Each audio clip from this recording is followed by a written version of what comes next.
I know that Chris Potter directs sometimes, and now Michelle Morgan sometimes. Is that something that you're interested in? For me, if I was to ever do that, we would have to arrange it so that, because I'm in every day, all day for the Right. acting side of things. So I would have no time to prep, because when you're directing, you have 3 weeks of prep prior to, Yeah. where you have to be there every day prepping. And Right. so I wouldn't be able to prep.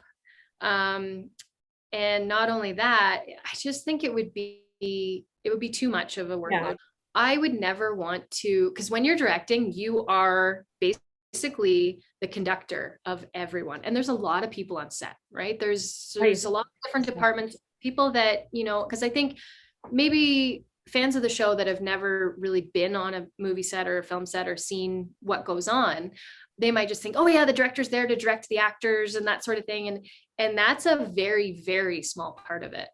The director's responsibilities go so far beyond the actors and talking with the actors. And it's like, you have to decide on all your locations. You have to know exactly where you're going to set up the camera and how many cameras, and if you need to bring in extra stuff, and where you want, like, there's so much to it that I would never want to let anyone down. Right. And I think because the animals are involved, and you have to have that element of just being very relaxed, otherwise the animals would get uptight and they wouldn't be able to perform. So everybody is very relaxed, and I would hate to ever be put in a position where I feel pressure to get something done quickly, or it's like, and that is when the director's shooting a scene and all of a sudden it's like, okay, you've got 4 seconds left to get this shot and the sun's going down and you got to Right. I just wouldn't want to be put under, because when I'm an actor, I'm like, okay, like that's fine, I can do it. But as a director, it's a whole different pressure that's put on you. And I just feel like it would be too much. And not to say that I never want to do it, but I think that with my role as it stands, I couldn't take it on as well. I don't even know how Michelle Morgan does it. I mean, she seems like such a busy lady, like kids. She's a go-getter. Yeah.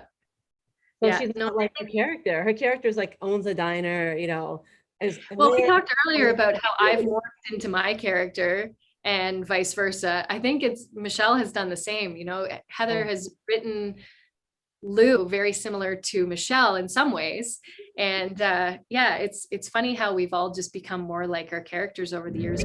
So I brought home this new baby rabbit to keep Mimsy, my other rabbit company. They're over at the twins' house right now. So the Spencer kids have been looking after them for me. I just can't believe how good an actress both of them are. It's amazing. They're amazing. I love those girls so much. And they usually come out here quite often, but it's been really cold, muddy. If it's warm, it's muddy. If it's cold, it's miserable, like snow and wind. And so they've been wanting to come out here for a while.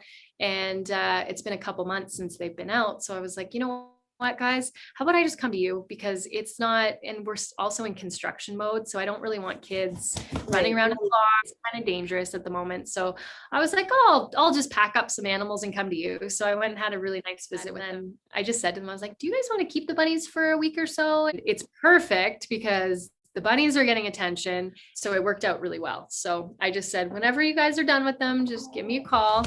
They'll probably keep them forever. And that'd be so cool. I know it's so hard to do on the show. If they could have, because they're probably getting attached to the bunnies, like in season 16, have the bunnies on the show. But I mean, I know it's going to be. Yeah, now that's a good idea too, because bunnies are quiet. So it's not a sound issue. But the only thing with bunnies is you need a rabbit wrangler to come separately with the rabbit. So they would have to go pick them up. And then it's just it is funny. It's all unionized. So you have to have a rabbit wrangler, go pick up the rabbit. It's a little bit more complicated than just like, oh, bring your animals to work. Thanks for watching. And please like and subscribe for more great videos all about Heartland. Keep Heartland strong. Bye for now.